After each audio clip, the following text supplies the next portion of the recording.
sejam todos muito bem-vindos e bem-vindas ao 6º episódio do videocast Se Enxerga, o videocast que ajuda a despertar e mostrar o potencial de luz que há dentro de cada um de nós, preservando aqueles que já tiveram uma construção realizada nesse caminho.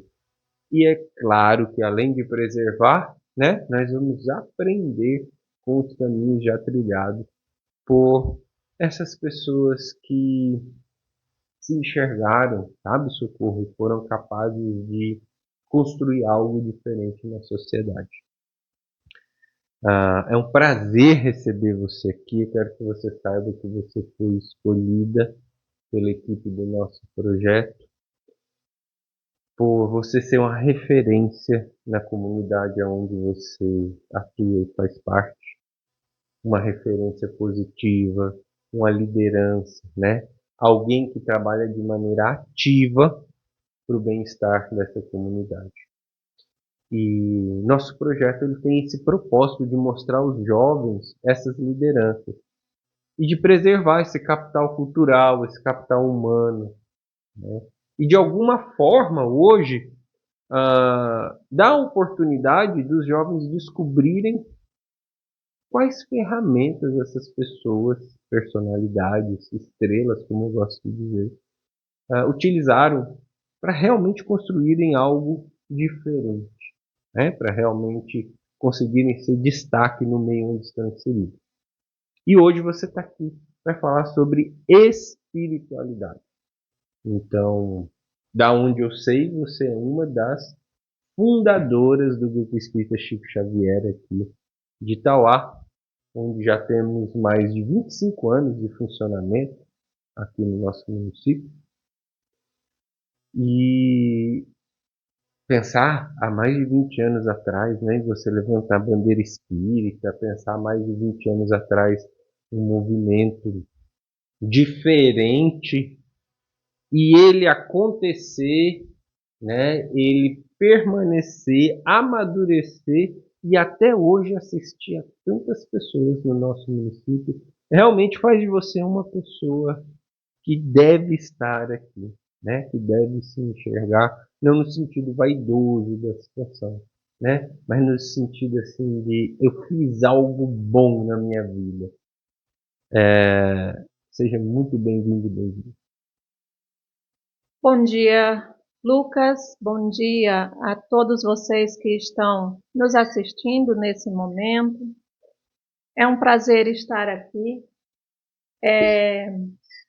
Essa conversa, ela torna-se relevante a partir do momento em que ela coloca luz realmente sobre algumas cabeças que pensam, Essas cabeças que, vamos dizer assim, se doam em nome de uma luta, em nome de um projeto, em nome de se melhorar e em nome de deixar um bom exemplo dentro da sociedade. Então, creio que o que nós vamos conversar aqui hoje sobre espiritualidade é algo muito simples, mas todo simples é muito complexo. Então, nesse ponto, nós vamos talvez nos demorar para que a gente compreenda que dentro de cada um de nós há essa semente. Está em mim, está em você, está em vocês, está em tudo aquilo que está criado. Se nós olharmos, a natureza é cheia de harmonia, e a harmonia para mim é também espiritualidade se desenvolvendo, cada um a seu tempo, cada um a sua hora. Muito bem. Nosso projeto ele é inspirado, por uma fonte científica, e isso vem de uma maneira proposital, porque eu vejo hoje algumas partes da juventude, principalmente em algumas atuações no mercado digital, onde há um discurso de desconexão com a ciência, né? Então, você pode fazer, sempre sair para a faculdade, você pode ganhar dinheiro, você pode ter um destaque sem precisar ter conhecimento. E nosso videocast ele é inspirado por Christophe Dejoux, né? Psiquiatra francês, e começou a estudar por que algumas pessoas não adoeciam. Começou a estudar como algumas pessoas resistiam a processos de pressão, a ambientes adoecedores, a equipes de trabalho. É uma comunidade que muitas vezes não valoriza a harmonia da convivência do ser humano, como você estava falando.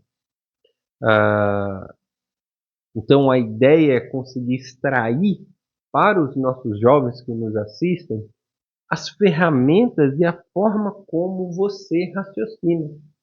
Então, conforme você for falando, vai ter uma hora que eu vou, como se fosse resumindo numa frase o que você fala, tá? E isso é para ficar marcado e é um dispositivo cognitivo para melhor armazenar, né? E para a gente melhor raciocinar o assunto que a gente está falando, tá bom? Então, eu não quero que você se assuste caso eu, de alguma forma, interrompa e faça um resumo da sua fala. Sem problemas nenhum. O que para você significa o nome desse videocast? Se enxerga. O que é se enxergar para você? Talvez seja a atividade mais desafiadora que tem o homem. O homem que eu falo, o homem humanidade. Principalmente numa sociedade em que nós vivemos que o convite é sempre para fora. E se enxergar é estar sempre olhando para dentro.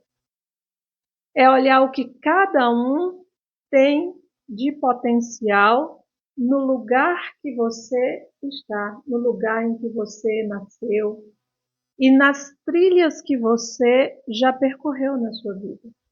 Então, você descobre as potencialidades e você dá cada vez mais robustez a isso que é bom em você. Mas descobre também aqueles que são os desafios, aquele lado que a gente não gosta e não quer enxergar. Porque muitas vezes um amigo que é amigo chega e diz, olha, isso em você está demais.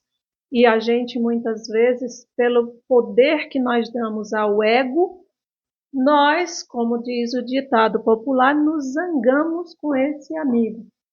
E quando passar esse momento em que a gente acerena a mente e o coração, e nós vamos ver nas nossas atitudes, realmente nós temos ali um componente que é demais. Então, se enxergar é o convite que é feito hoje, acho que por quase todos os caminhos religiosos que existem, mas também por todo esse caminho que vai trilhando a própria psicologia, as terapias existentes como um todo. O convite é assim, talvez não esteja faltando tanto lá fora. Essa falta que nós estamos sentindo é uma falta de nós mesmos. E o que tem dentro de nós para que a gente procure? O que tem dentro de nós que pode ser enxergado por você e pelo outro, para que você tenha uma autoestima de um ponto positivo, não de vaidade tola, mas de dizer assim, poxa, isso eu faço bem. Você que está nos assistindo agora, conseguiu entender que a Socorro, para ela, a capacidade de se enxergar é olhar o que é que tem nos seus desejos. Olhar o que é que tem na sua vontade. Olhar o que é que tem nos seus sonhos. E ficar atento a como as pessoas nos orientam. Porque às vezes não quer dizer que tem só coisas boas pelo nome sonho, pelo nome prazer, pelo nome diversão. Muito bem, Socorro. E uma outra questão que deve se considerar nesse se enxerga é que isso tem que ser uma prática diária. você falou da desconexão que possivelmente esteja havendo entre nós e as nossas próprias raízes. E é pela falta realmente da gente fazer essa atividade diária de se enxergar onde eu estou, como eu posso contribuir com o meu crescimento pessoal e como eu posso contribuir com o outro. Eu penso que é impossível a gente crescer pessoalmente, profissionalmente, sem passar pelos outros. Os outros são aqueles que estão no nosso caminho e que atritam conosco num bom sentido para que a gente enxergue o pontinho de luz que está lá coberto. Está apenas coberto, está apenas empoeirado. E a outra coisa que eu gostaria de dizer aos nossos jovens é assim: se nós partimos aqui de um pensador que olha o adoecimento no trabalho, penso eu, por tantos trabalhos que já passei, tá certo? Que a pior coisa do mundo é você escolher uma área de trabalho que você vai, ou de estudo, por exemplo, dentro da faculdade, que é uma área que você não tem qualquer identificação com ela. Porque nós precisamos, trabalho é lei, não dá para correr. Nós ficamos adultos e vamos trabalhar, seja no que for, porque nós só traremos progresso para nós e para o mundo através do trabalho.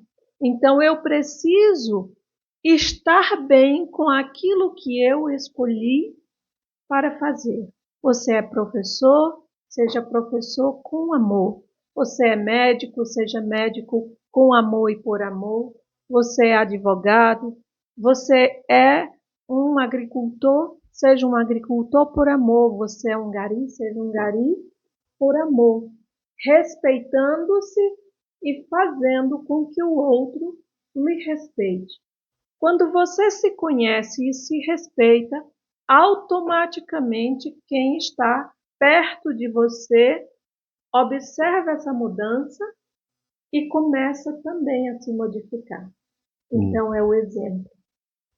E é engraçado que muita gente que está aqui ouvindo a gente está pensando assim: ah, eu quero fazer isso, ah, eu quero fazer aquilo, ah, eu quero.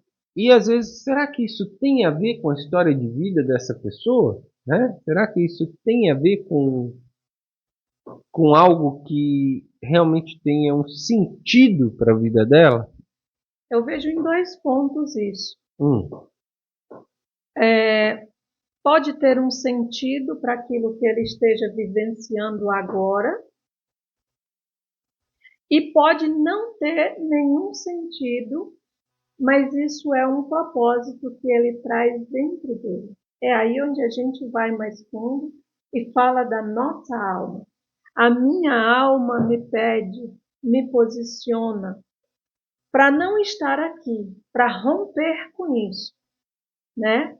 E romper não significa quebrar laços, significa ressignificar laços, vida, mostrando que é aquilo que você quer, respeitando a opinião que o outro tem. Vamos dizer, tem muita gente, vamos pegar exemplos, né? Que sai de um lugar muito, muito pobre, que não tinha nada a ver com ele, naquele instante de vida em que ele estava, mas ele vai saindo aos poucos como se a vida fosse ajudando a tanger e ele vai para um caminho que ele gosta de fazer e de ficar. Não tem problema nenhum com isso. É apenas saber que tem valor o lugar que eu estou hoje e tem que ter valor o lugar que eu estarei amanhã.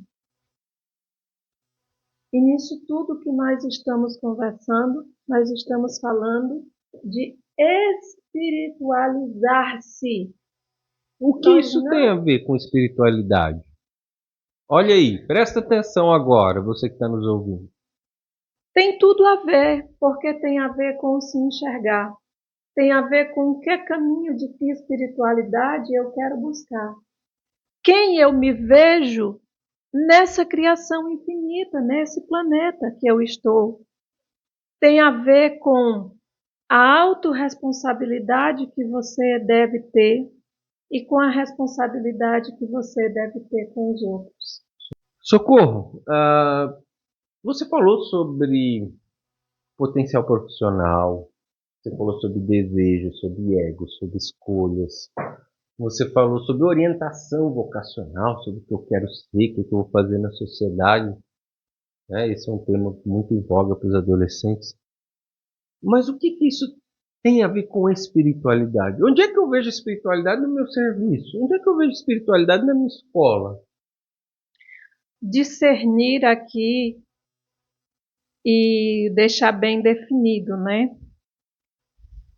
Espiritualidade tem a ver com o ser que você é e que você aos poucos na vida vai se tornando. Religião ou templo religioso, né? É o lugar em que eu vou para celebrar, para pedir, para encontrar pessoas que eu gosto, para beber da fonte daquela pessoa, por exemplo, que me inspira, certo?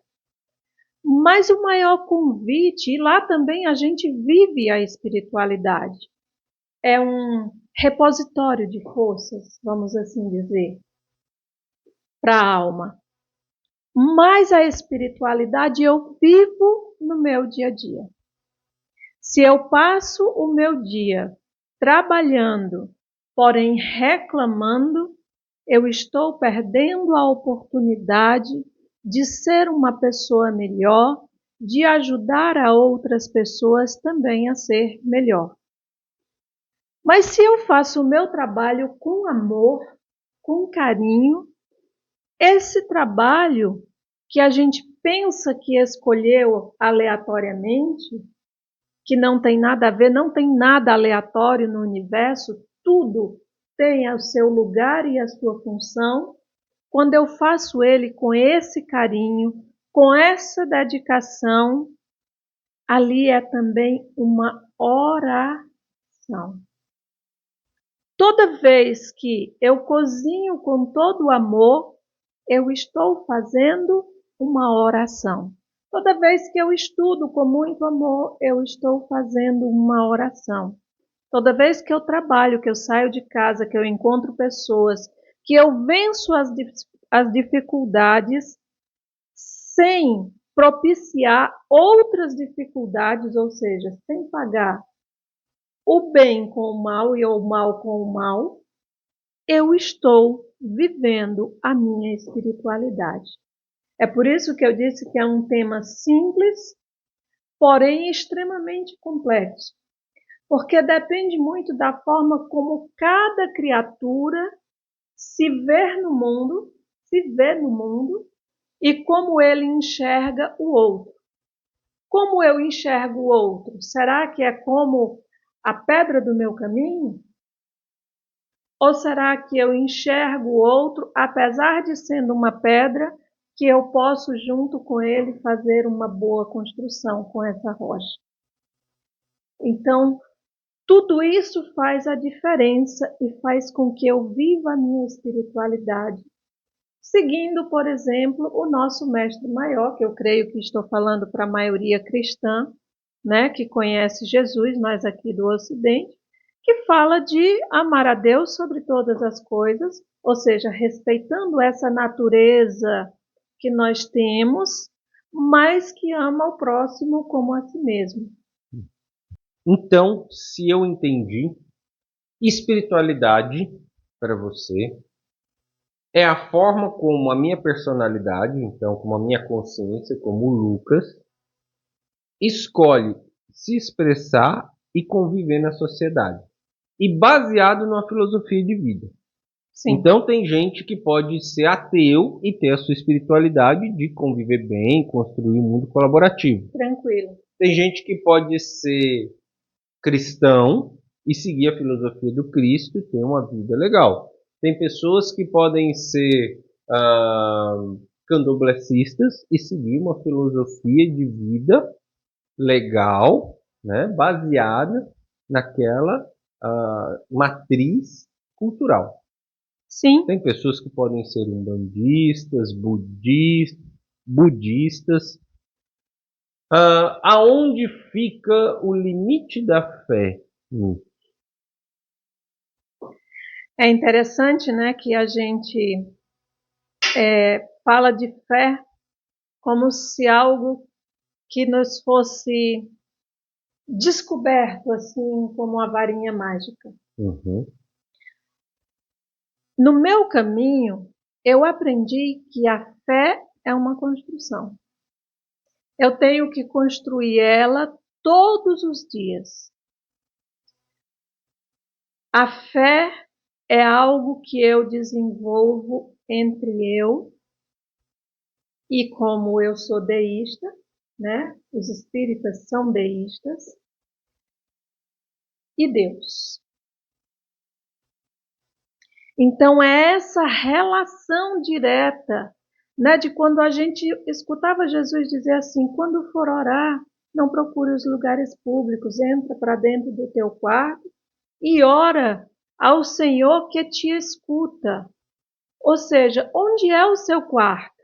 Pode ser o seu quarto físico, mas o meu quarto maior é a minha consciência. A minha intimidade. É a minha intimidade, é o meu coração. É como eu me abro com Deus e digo assim: Senhor, tá difícil, mas eu confio que aquilo que eu preciso vai acontecer.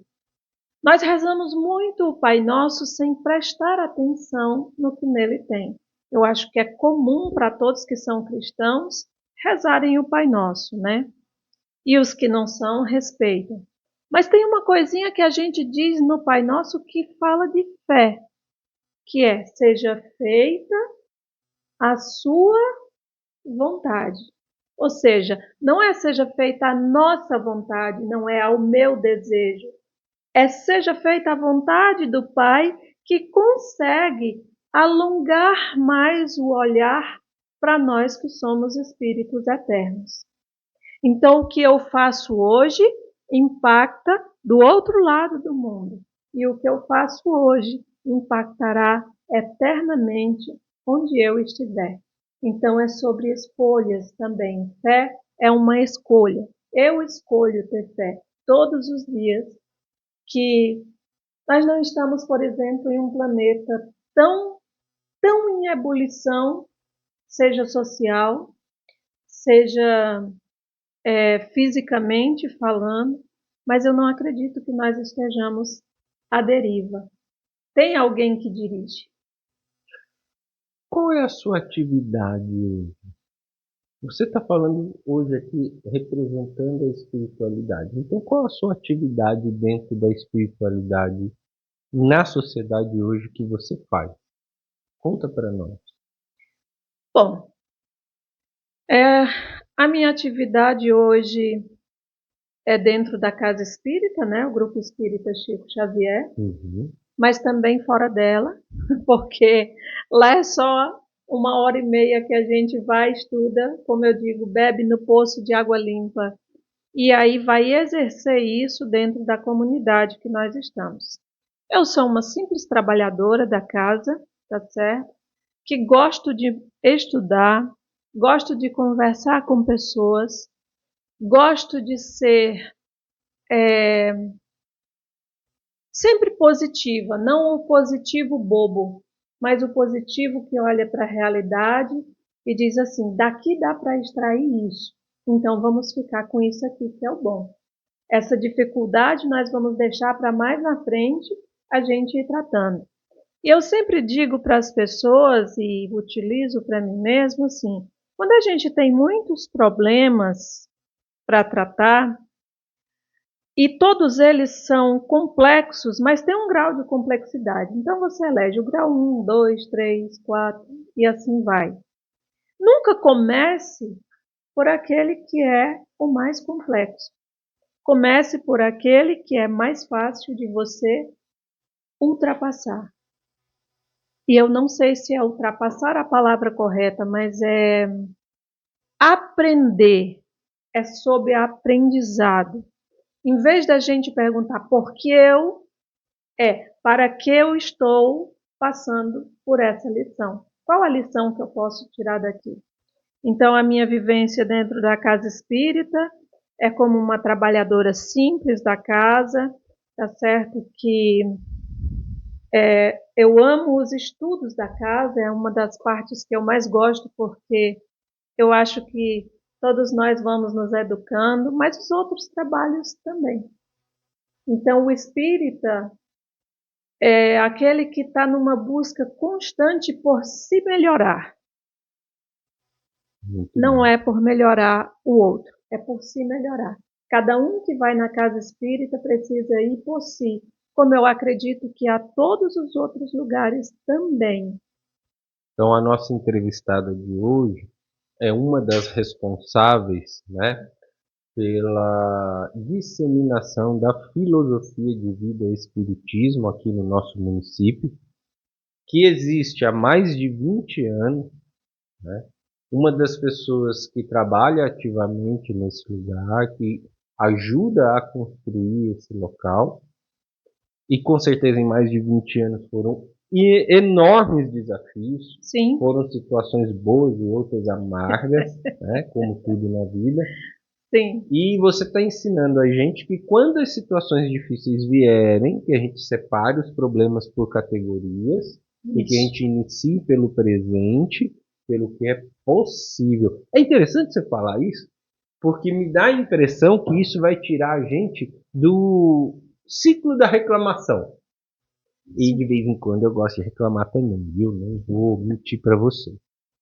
Né? Sou meio reclamão também. E às vezes a gente fica lá, porque não dá certo, porque não dá certo. E de repente eu foco o meu pensamento, o meu cérebro só no que não vai dar certo. Né? Só nessa mosca abençoada aqui, que está aqui, tirando o meu juízo.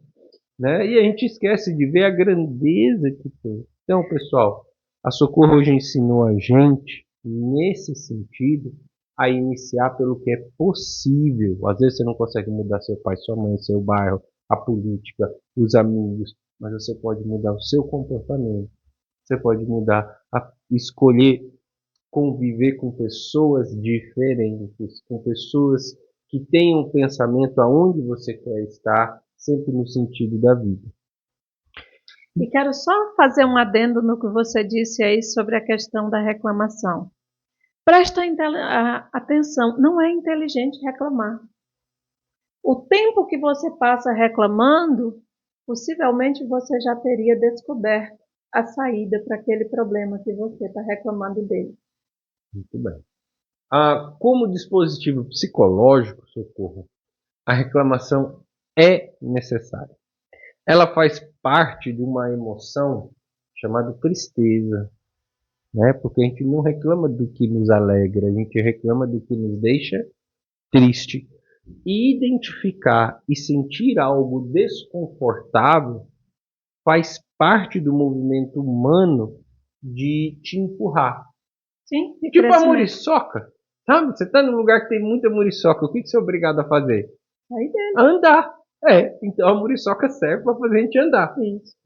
Todas as dificuldades servem para fazer a gente andar na vida. Se você der uma topada, você não vai para trás. É para frente. A vida te empurra para frente. O progresso que tem no todo te empurra para frente. E quem trabalha com a filosofia de vida do espiritismo, quem trabalha a sua espiritualidade, vivencia esse processo de que maneira, na sua opinião? Uns com maior profundidade, outros com menos profundidade. Cada um é cada um e ele vai viver o seu processo no seu tempo e na sua hora. Não existe para nós essa história, porque você tem que fazer isso, que faz tempo que você está aqui. Não, não é o tempo certo dele. O tempo certo de cada um é o tempo em que a gente chega e a vida ela vai nos colocar no lugar para a gente ter que fazer. Então, esse processo de espiritualidade, ele é um processo lento. É um processo que nós precisamos desenvolver paciência, não para com os outros, e sim para conosco. Então, como é que a gente vive? Nos ensinando o que o Cristo fez. O Cristo passou, e eu digo sempre que ele exemplificou, porque a Bíblia, né, os evangelhos, são aqueles apanhados que algumas pessoas que conviveram com ele ou de outras que já ouviam a tradição oral contaram e está lá relatado. Mas se você pega Jesus, Jesus é pura vivência. Jesus não está quieto. Jesus cura um aqui, deixa ele aqui, ó meu filho, fiz a minha parte, segue com a tua vida e vai para o outro lugar e fiz a minha parte, segue tua vida. Né? Até que tem uma hora que ele diz para os apóstolos, ó criaturas sem fé, até quando eu estarei com vocês? Então toda vez que a gente conhece alguém, toca a vida de alguém, que a gente tenha cuidado com o que a gente quer deixar na vida dessa pessoa. Porque ela vai seguir em frente, você também. Mas um e outro vão seguir com esse toque, com essa energia, com esse aprendizado que nós vamos fazer. Então, como é que o espírita vive isso? Ou deve viver? Respeitando, sendo tolerante, sendo amável com as pessoas, tendo sempre boas atitudes, boas palavras, cultivar os bons pensamentos, os bons sentimentos e aproveitar todas as ocasiões da vida para fazer o bem. Muito bem. Conta para nós, quando foi que despertou em você essa ideia de que espiritualidade era uma coisa importante? Por que você escolheu viver isso? De uma maneira resumida, assim, mas para a gente conseguir entender, né? Eu tô assim, que tem gente que escolhe ficar trabalhando, tem gente que escolhe ganhar dinheiro, tem gente que escolhe ir brincar, se divertir, jogar, viajar, namorar, e de repente você olhou uma hora na sua vida e falou assim, espiritualidade é importante. E hoje você é uma das lideranças do nosso município nessa área, né? Tem muitas pessoas que se inspiram em você. Então, quando é que isso iniciou, startou na sua vida? Eu preciso dizer que hoje, compreendendo a luz da reencarnação, enquanto espírita que sou, tá certo? Eu diria que isso veio comigo. Minha mãe é de berço católico, foi uma liderança dessa comunidade do Junco, e ela me levava com ela para as atividades religiosas da igreja, né, que nós tínhamos lá. E eu sempre gostei muito. Era um espaço que não dava trabalho para mim, em geral criança, né? Ah, não quero ir, é chato. Isso é aquilo. Não, para mim aquele era um espaço sagrado, onde eu ia como um tempo sagrado, com muita alegria, desde criança. E eu fui chegando à juventude, né? E vivendo sempre dentro desse processo, vivendo dentro de organizações sociais que também me ensinaram muito sobre espiritualidade. E depois eu tive uma motivação que foi assim, um chamado bem, vamos dizer, forte, porque teve uma hora na minha vida que era como se tudo tivesse estagnado. E nessa hora eu recebi a ajuda, o amor, o carinho de todos, mas dentro de mim havia um vazio enorme, como se eu não me encontrasse enquanto pessoa no mundo, né? Acho que até um processo leve de depressão estava ali naquele momento. Então a dona Lenita chegou, ouviu um amigo dizer que eu não estava bem, e ela um dia foi na minha casa, sem que nós conhecêssemos ou tivéssemos relação de amizade, a gente conhecia de passar, oi, bom dia, né? E ela me apresentou as obras da codificação e foi muito séria comigo e disse assim: está nas suas mãos, leia e se você quiser sair daí, siga. E naquele momento eu estava apenas com o 8º ano, como nós chamávamos, né? O 1º grau daquela época. E então eu mergulhei de cabeça nos livros que ela me trouxe, né? Que apresentavam a doutrina espírita para mim. E é como se eu me visse, eu conhecia aquilo a fundo. Quanto mais eu lia, mais eu queria ler, mais eu queria conhecer, mais eu queria pesquisar. E aí a vida começou a ganhar um novo sentido. Para mim, ali foi como uma hora que você renasce. Eu acho que a gente renasce todos os dias. Mas foi uma hora de renascer da Socorro, de reconfigurar a forma como eu vi o mundo. Muito bem. Então isso tem a ver com o início da nossa conversa. Você encontrou na espiritualidade uma ferramenta, né, que trazia um sentido para a sua vida. E você que está nos ouvindo, o que traz sentido para a sua vida? Será que é cuidar do animal? Será que é plantar? Será que é trabalhar com automóvel? Será que é cuidar de pessoas? Para pensar, para se enxergar. É assim que a gente se enxerga. É começar a entender o que dentro de nós... Arde. Isso!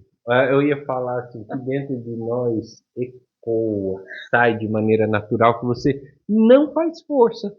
É uma coisa boa. Sou eu conversando com as pessoas.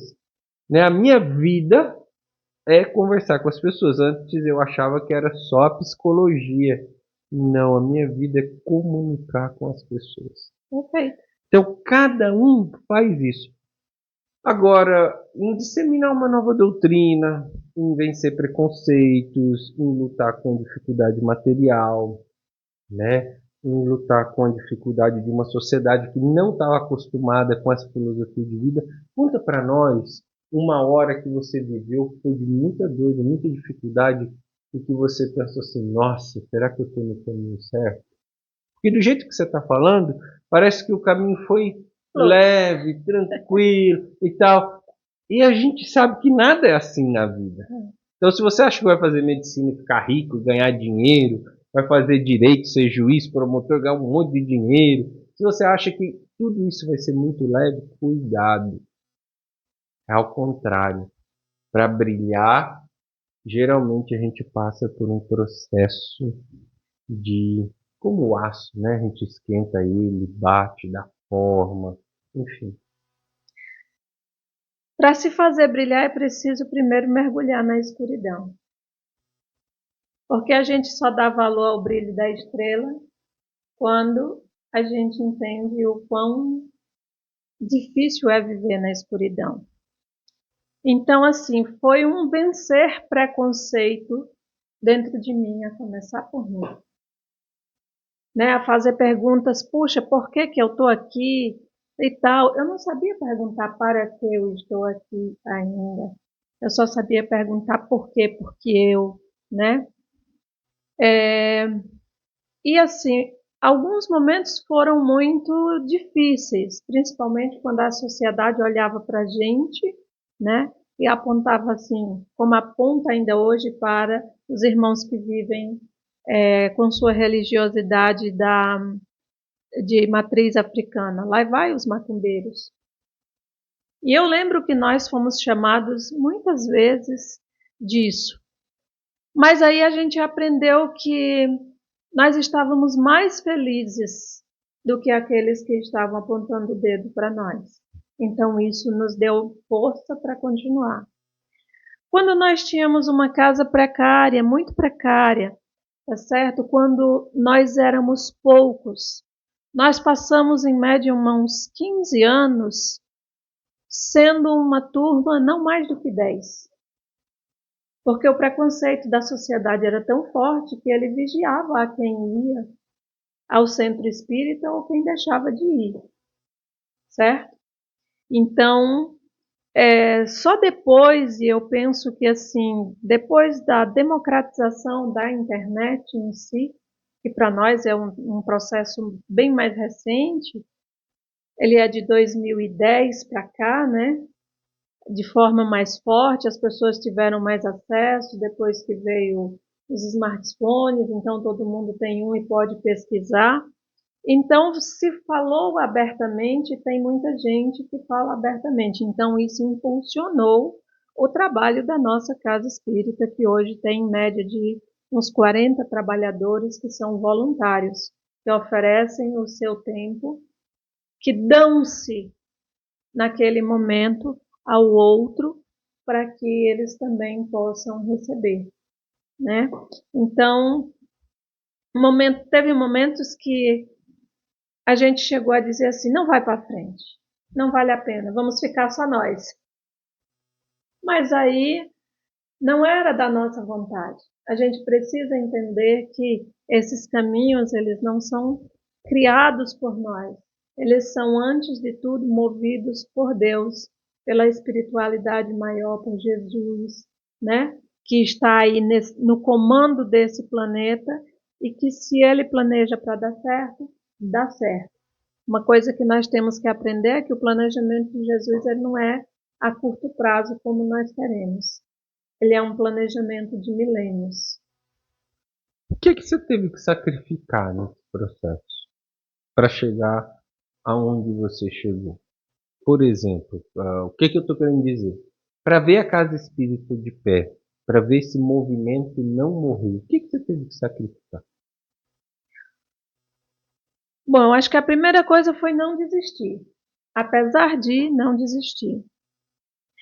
Eu não conto como sacrifício, sabe, Lucas? Porque para mim isso é tão natural, mas você vê amigos que diziam que eram amigos que foram embora, né? A gente se desliga muito das coisas mais mundanas. Às vezes as pessoas dizem assim: ah, eu tenho vida social. Aí eu olho e digo: mas eu também tenho vida social, eu vivo entre pessoas. Acontece que o conceito de vida social de um pode ser ir para uma mesa e beber. A minha é diferente. É ir para um lugar onde eu possa levar uma mensagem de amor, tá certo? De fé, de esperança, sei lá, de carinho, de tolerância. Então, assim, os espaços de divertimento físico que hoje se oferece muito, e aí eu não vejo isso como sacrifício, mas para muitas pessoas é. E interessante que quando você começa a viver essa filosofia do Cristo, a gente vê que nós somos tomados para isso quase que inteiramente. E não dá tempo da gente viver outras coisas que são mais relacionadas ao mundo. Há pouco, né, eu estava olhando ali e estava lendo um evangelho que fala sobre os infortúnios que chegam nas nossas vidas e que nós mesmos provocamos. A reclamação, a inveja, o ciúme, o desespero, o desrespeito, o apego às coisas materiais. Gente, chegamos aqui sem nada. E daqui, materialmente, vamos sair sem nada. Só com as lembranças, né? Isso, levamos aquilo que eu disse lá no começo, a nossa consciência. É isso que vai. E aí a pergunta é: o que tu levas na consciência? Arde como fogo? Ou ela é uma brisa que passa e que acalma? Essa é a diferença, não só para um dia depois que a gente for para o mundo espiritual, for de volta, mas para a vivência agora. E eu acho que outro sacrifício que a gente aprende a fazer, pelo menos eu aprendo muito, é assim: o dia de amanhã depende totalmente do que eu plantei no dia de hoje. A roça me ajudou muito nisso. O que você planta, você colhe. O ontem já não me interessa mais, eu olho para ele como aprendizado, dou uma visitada e vou viver o que eu tenho. E o que é que eu tenho? O presente, o aqui, o agora. Está gravando esse programa. É tudo o que eu tenho. Daqui a pouco, não sei. Aproveitando essa luz que você traz para nós sobre isso, né? Para você construir algo na vida, seja individual ou coletivo, o Socorro está ensinando a gente que vão ter pessoas que vão falar coisas que você não vai gostar de ouvir. Muito. Você vai ter que trocar ambientes, amizades, talvez família, que você vai ter que aprender a selecionar e a filtrar o que realmente te faz bem, o que fala com você, o que te faz crescer, né? O que te faz ascender, ou o que te deixa parado, reclamão, negativo, doente. Me assusta a capacidade de odiar que o homem tem. Ainda tem dentro de nós, né? E a gente pensa, a gente olha para a guerra, qualquer tipo de guerra que se tenha, e pensa, mas isso é lá do outro. Mas e se você fosse aquela criatura naquele lugar, aquela hora? Será que você faria diferente? Isso me assusta. Essa pergunta me assusta, tá? Mas o que me traz esperança é saber que Jesus é o governador do orbe e nós estamos seguros. Ele sabe e está no controle de tudo que está acontecendo. E ninguém passa em vão pelo que passa. O que é humanidade dentro da espiritualidade que você vive? Humanidade, dentro da espiritualidade que eu vivo, é fazer todo o bem sem olhar a quem. Muito bem. Isso não tem a ver com a filosofia de religião, né? Não tem a ver com bandeira. Não há separatismo, só nós somos assim bestas e a gente vai separando o que não tem separação. Porque se nós fomos todos criados por Deus, um dia nós entenderemos a humanidade como nossa família. E é bom que a gente comece hoje. Tem um estranho no seu caminho? Age com ele como você gostaria que ele agisse com você. Quando foi que você não se enxergou uma vez nesse caminho? Você é capaz de contar para nós? Eu não lembro, Mas sinceramente, eu teve não assim lembro. um equívoco, teve um passo, teve uma fase, um estado mental onde você não Não, se teve valorizou. horas, teve uma hora agora lembrando, né, que eu passei pelo dedo assim de alguém que eu tenho muito respeito, muito amor e carinho. E esse dedo foi muito dolorido para mim. Eu falo no dedo, é o dedo da acusação, Uhum. né? Mas eu me recolhi, reavaliei aquilo que estava, o que eu estava vivendo, fazendo e tal. E eu vi que a opinião do outro era a opinião do outro. E que eu estava em paz com a minha consciência. No final de tudo, o que você quiser, família, trabalho, cônjuge, filhos, irmãos, na sua religião, pensa, você está em paz com sua consciência? Essa é a grande pergunta para todos nós. Se você estiver em paz, prossiga. Então, foi um momento de dor, mas que me serviu de muito crescimento. Muito bem. Olha que interessante que ela ensinou pra gente. Quando você se vê numa situação de equívoco, de erro, de dor, né, de mágoa, de tristeza, ela voltou para dentro de si, avaliou, enxergou-se, revisitou qual era o propósito de vida dela, né? O que ela estava produzindo, e ela percebeu que a mente dela estava em paz com aquilo e prosseguiu o caminho. E penso eu que você fez da maneira adequada, porque hoje a casa da qual a gente fala, que eu te convido a conhecer, né? Depois eu vou abrir espaço para você falar isso. Mas ela é bem frequentada, os trabalhos, não estou falando de quantidade, estou falando do que as pessoas falam quando vão lá. E o que eu já ouvi eu fui muito bem acolhido. Não é o espiritismo, é o caminho verdadeiro, a reencarnação, não é nada disso. As pessoas falam assim, eu gostei de lá porque lá eu fui muito bem acolhido. E é lindo ouvir isso. Isso é ser humano. Eu quero que você deixe para os nossos jovens que estão nos ouvindo agora, 3 ideias como sementes, para que eles semeiem para as próximas gerações.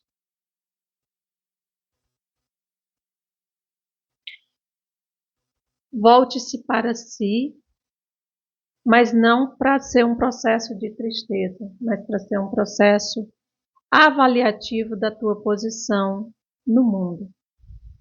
Ah, mas eu sou um adolescente. Sim, mas já é uma vida que precisa desse processo de avaliação. Então, olhe para si. A segunda coisa é: se coloque à disposição para construir no lugar que você está. Uma vez uma pessoa me disse assim, uma pessoa que eu tenho profundo respeito, né, uma amiga de muito tempo, e ela disse assim: Socorro, torne-se voluntária e seja necessária depois. Então, assim, quem não se coloca voluntariamente para alguma coisa, não se faz necessário naquele lugar. E a outra é: todos os dias revisite a sua consciência, e aqui a ideia de Santo Agostinho não é minha, né? Revisite a sua consciência, veja se você naquele dia pisou no pé de alguém, e se você pisou, que no outro dia isso seja revisto, que você tenha a capacidade de pedir desculpa e também de desculpar-se. Nós estamos numa era em que é só cobrança, cobrança, culpa, medo, e essa fica girando ali. Não. Olhe para si, vá lá, faça o que é certo e segue em frente. Você não pode mudar o ontem, mas você pode mudar o hoje. Então você tem todas as possibilidades do mundo quando? Hoje. E agora nós vamos para a nossa fase final da nossa entrevista. Agora você vai ter que responder as minhas perguntas em 3 palavras. Eu me inspirei na Maria Gabriela, eu me inspirei no Jô, eu me inspirei no Que exercício Abujanra, difícil. né? Então são 3 palavras só, certo? Para colar. O que a Socorro vê para o futuro da humanidade? Em 3 palavras. Eu vejo harmonia, Uhum. eu vejo amizade e eu vejo progresso. Muito bem. Como você está sentindo-se agora em 3 palavras? Bem, à vontade, fazendo o que eu gosto de fazer. O que o seu propósito de vida comunica para essa juventude que está nos assistindo? Veja todas as dificuldades da sua vida como oportunidade de crescimento. Então você verás que tu tens um caminho iluminado pela frente e que na hora certa de tudo o que você precisar vai chegar aquilo que é necessário para que você passe por aí. 3 palavras. Aí era. Muito bem, pode deixar. O que as suas ações, o que você reconhece nas suas ações que elas vão deixar nesse mundo?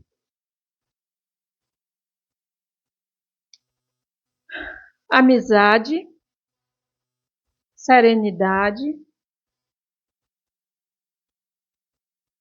sinceridade.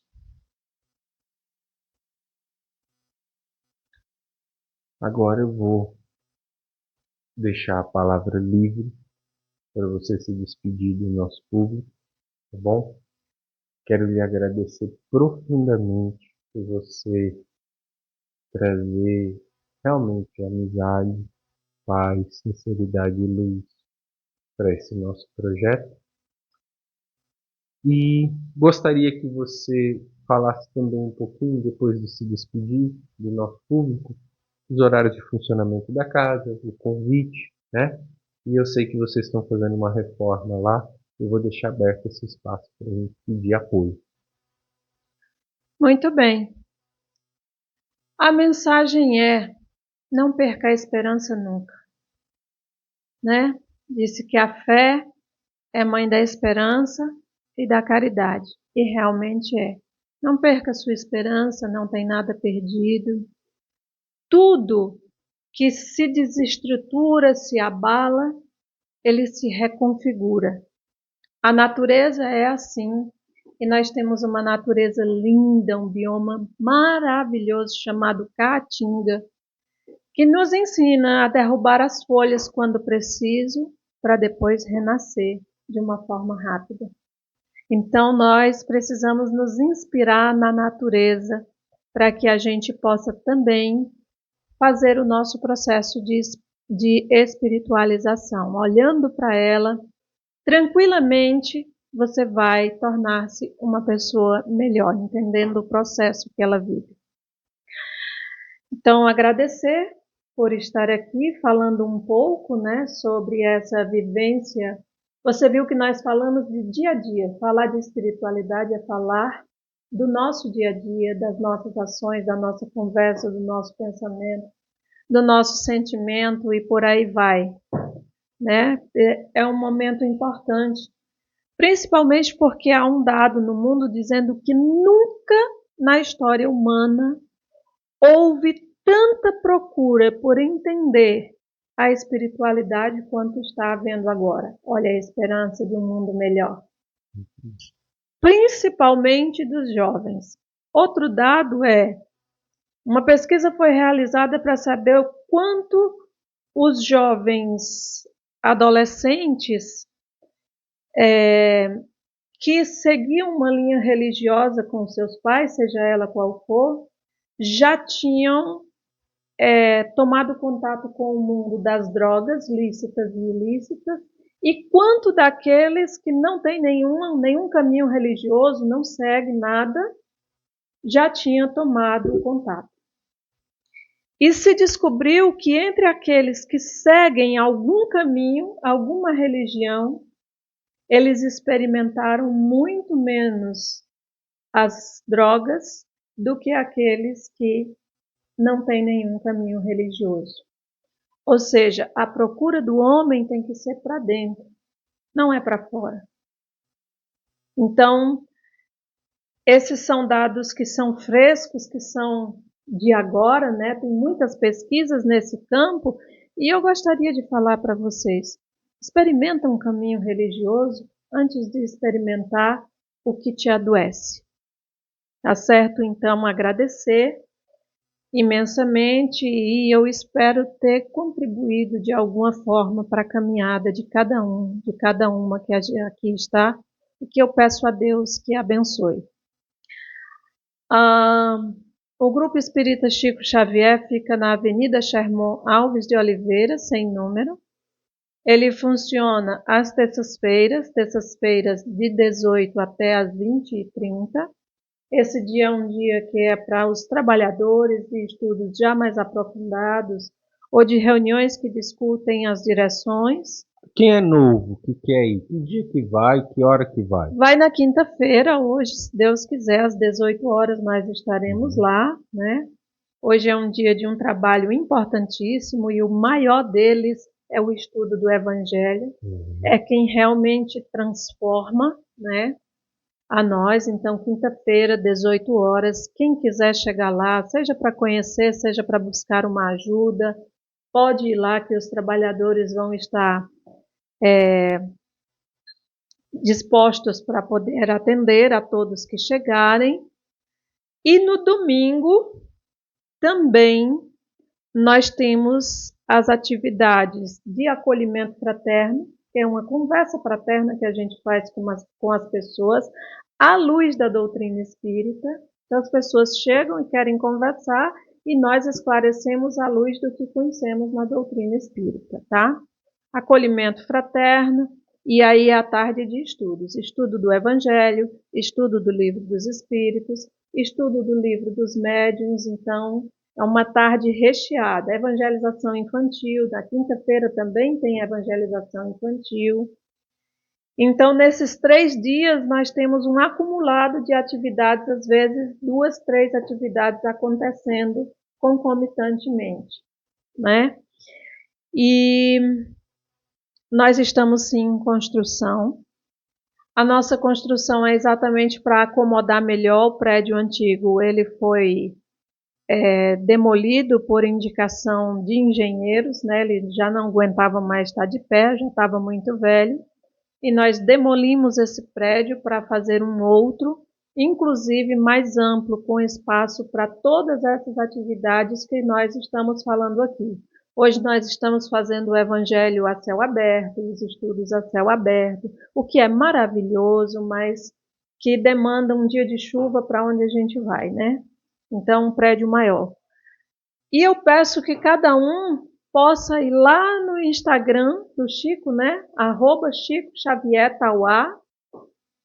E lá vai ter disponível o Pix, e lá vai ter uma campanha também de doe um saco de cimento, mas doe também um tijolo, doe também, sei lá, 1 quilo de 1 quilo de cimento. cimento. Aquilo que você puder doar, você está doando para uma obra onde ela é totalmente voltada para a sociedade. Essa não é uma obra da Socorro ou de quem quer que seja. É uma obra que nós vamos passar e ela vai ficar servindo a nossa sociedade, a nossa comunidade.